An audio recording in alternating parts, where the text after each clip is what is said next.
La sociedad está alterada.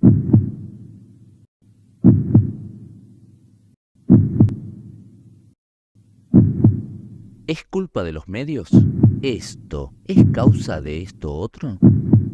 Lo que estás a punto de descubrir acerca de cómo afecta la violencia en los medios en la sociedad va a cambiar para siempre tu manera de ver la televisión y las redes sociales. Pero arranquemos por el principio. En los años 60, 70, el gobierno de Estados Unidos se preocupaba por ese tema y convocó a un grupo de pensadores para que analizasen la situación y elaborasen un informe. Pero ¿qué pasaba realmente en esa época en la sociedad? La década del 60 fue marcada por la violencia. Por ejemplo, fue cuando asesinaron a Martin Luther King o a Kennedy. También por aquellos años ocurrieron grandes protestas colectivas como el Mayo francés, la Primavera de Praga en Checoslovaquia, el Cordobazo en Argentina, las protestas estudiantiles en México. También cobraron auge en aquel entonces movimientos que proponían paz y amor, como los hippies. Y muchos estadounidenses se oponían a la guerra de Vietnam. Es la tele, habrán pensado desde el gobierno. Si la cosa sigue así, nadie va a querer alistarse al ejército o pagar los impuestos que se destinen para eso. Quizá algo de razón tenían. Antes el público en general, cuando volvían de la guerra, lo tomaban como una gesta heroica. Recibían a los soldados, los festejaban, pero las transmisiones en vivo, principalmente a partir de la guerra de Vietnam, cambiaron la situación. No es lo mismo que te digan, hubo 20.000 muertos en una batalla, a que te muestren simplemente a una única persona, a tu vecino, por ejemplo, que una granada le acababa de volar la pierna. El impacto es mucho mayor. Antes de los cronistas en vivo y el boom televisivo, la guerra se veía así. Y aunque no lo creas, encontraron una solución para devolverle la mística a las guerras. Pero te lo voy a contar un poquito más adelante. Antes, ¿le diste like y te suscribiste? Sí, te estoy hablando a vos, porque eso me ayuda bastante. Y además, este video se va a poner muy interesante cuando te empiece a contar acerca de cómo te afectan los medios en cuanto a las reacciones que te generan. Te decía, lo primero que hicieron desde el gobierno de Estados Unidos fue convocar a pensadores para que analizasen los efectos de la violencia en los medios en la gente. Y a partir de allí surgieron 5 teorías. La primera se la llamó de la catarsis. Los seres humanos en su vida cotidiana generan frustraciones que posteriormente les llevan a incurrir en la agresión. La catarsis es el alivio de estas frustraciones mediante una participación intermediada de la agresión ajena. Es decir, el acto de presenciar contenidos violentos en televisión aporta al público experiencias agresivas indirectas que sirven como vehículo inofensivo para aliviar sus sentimientos de hostilidad o de frustración. La palabra catarsis probablemente ya la hayas usado. Por ejemplo, cuando estás con un amigo que tiene un problema y le decís, hace catarsis, entonces se larga a llorar, se enoja, te representa de cierta manera lo que le pasó y afloja, alivia esas frustraciones. De hecho, los griegos antiguos iban al teatro a hacer catarsis. Es decir, veían alguna obra de mitología griega, bueno, para ellos no era mitología, y le gritaban, Edipo, cuidado, no te cases, esa es tu mamá, o alguna otra cosa que le gritaban a los dioses. Largaban todo y terminaban aflojados. Algo similar como si cuando vas a ver un partido de fútbol y de tanto gritar a tu equipo, cuando termina terminás vos agotado y con las sensaciones y las frustraciones aliviadas. Yo no sé si estoy tan de acuerdo con esta teoría. De hecho, por ejemplo, el ver una película emotiva y expresar tus emociones en ese momento, o ver algo que te enoja y a partir de ahí descargarte, ser gruñón con la televisión o con una red social, no sé si te alivia tanto. Bueno, entonces surge otra teoría, la segunda, que se llama la teoría de los estímulos o de los indicios agresivos. La exposición a los estímulos agresivos habrá de incrementar la susceptibilidad de una persona para la excitación fisiológica y emocional, lo que a su vez habrá de aumentar la probabilidad de una conducta agresiva.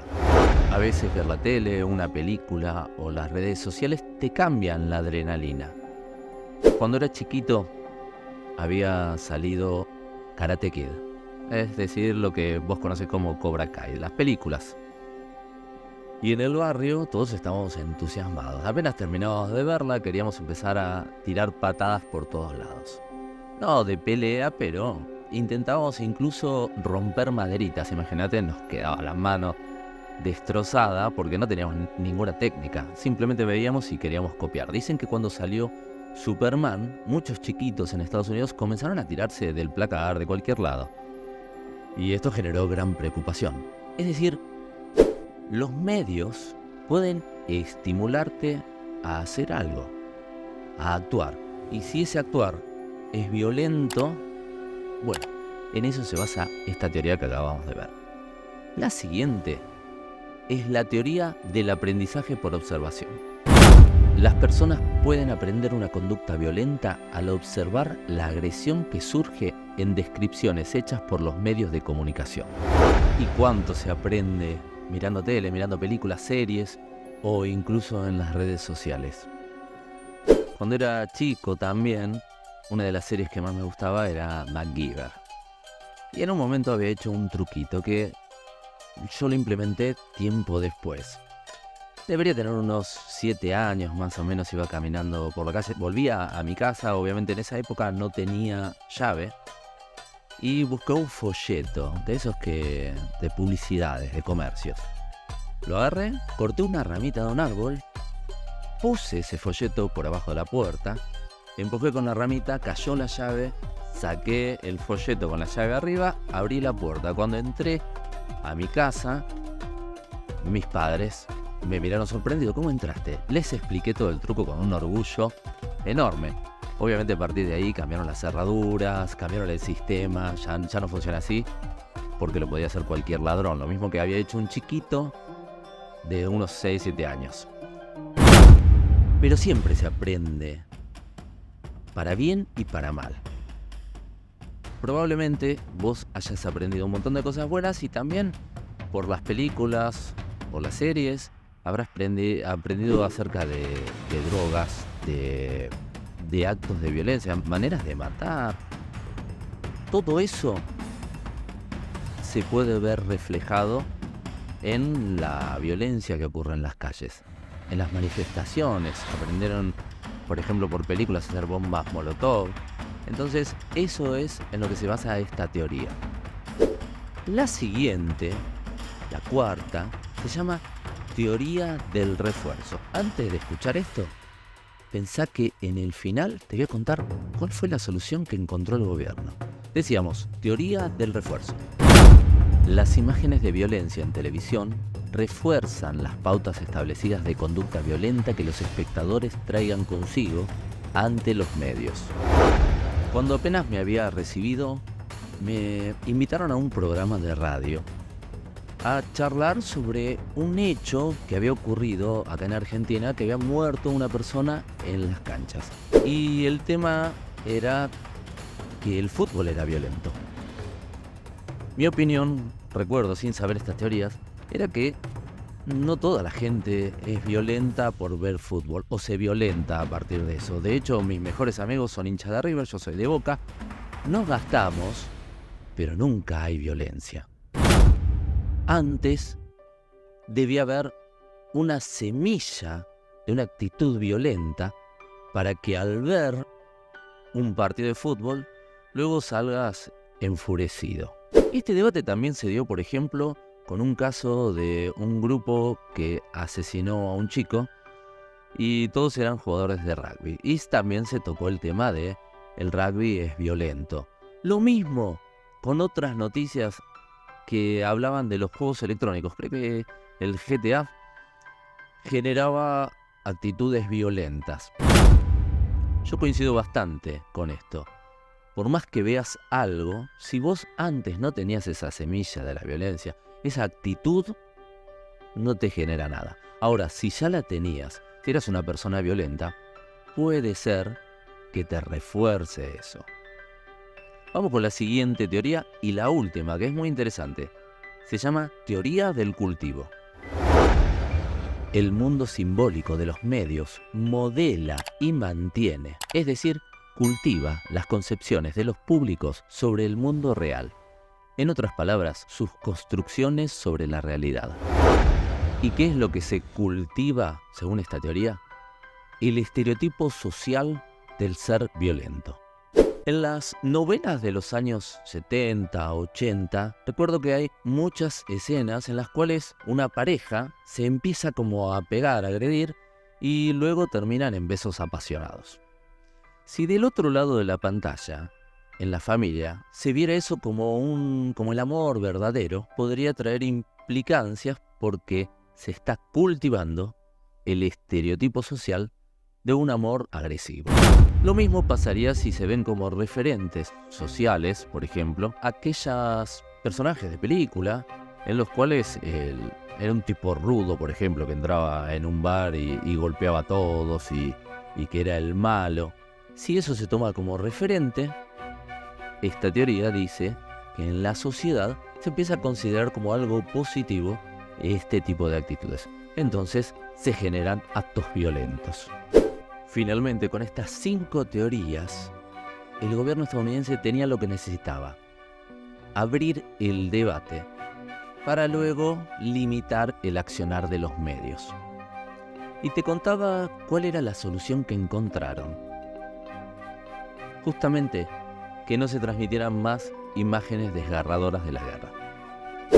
Si vieras, por ejemplo, las transmisiones de la guerra del Golfo, se veían lucecitas verdes, que eran misiles, sobre el cielo nocturno de Bagdad. Eso parecía un juego retro, no asustaba a nadie. Y obviamente no generaba el mismo impacto del que se vio, por ejemplo, en la guerra de Vietnam con las transmisiones esas televisivas. Quizás una solución mejor sea fomentar el diálogo. Claro que es un poco utópico, pero el pensar una solución para las guerras probablemente sea en beneficio de la sociedad. De hecho, hay 2 pensadores de los mejores del siglo XX que se pusieron a debatir sobre ese tema y buscaron alguna solución: Freud y Einstein. Si te interesa, te dejo en este video qué es lo que resolvieron. ¿Y a vos? ¿Cuál de estas teorías te parece más acertada? ¿Y crees que los medios realmente son responsables de esta violencia que se ve en las calles? Te leo en los comentarios. Buena semana, nos vemos en el próximo video.